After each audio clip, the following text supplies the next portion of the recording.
Omunye uyangibuza ukuthi lo number 47 ubani, ngithi hayi man babuye eKaseli 1 wasekothiwani on your left, bese ke lapha on your right nguXolani Khosa ogijimela iqembu leKaizer Chiefs. Uzobe phakamisa inkomishi ke ku DStv Diski Challenge. Masithi nangu ku line up ya bayabuzana abanye bathi awu kanti iPirates ithengile ngoFebruary, bathi hayi ngoJanuary phaka alithenganga bafethu.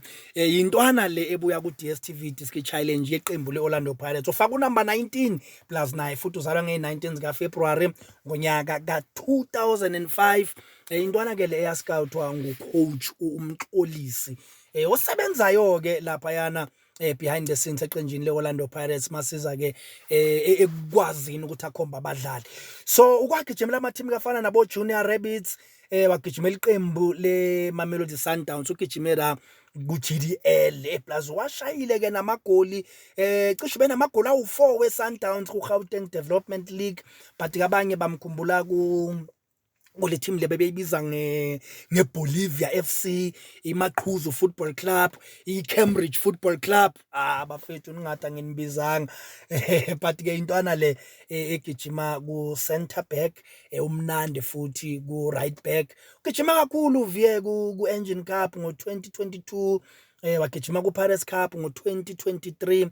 So intwana nje bafethu emnandi iyalazi.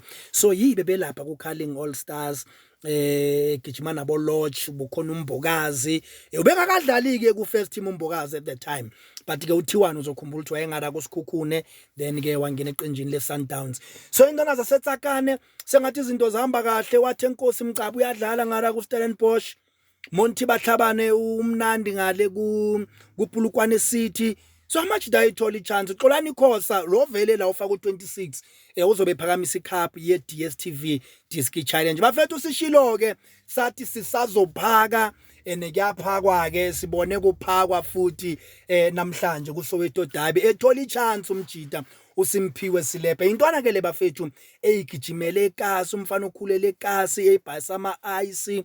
Bheka nje bafethu 50 cent intwana 1 rand, bheka yi. Yabona ke la ubena le nto ukuthi one thing ngifuna ukushuta ngidlala ku first team ePirates enefandaga wenzekile makuphuma umbatha kwathiwa ndoda amadoda azwakala ke uzongena. So kule season iPirates sibone ifaka uNkota, ifaka uNdlozi, ifaka uMbokazi, bebengaziwa but ke babuya ku DStv Diski Challenge bathola ichance kuphi ku Betway Premiership, bavela through DDC.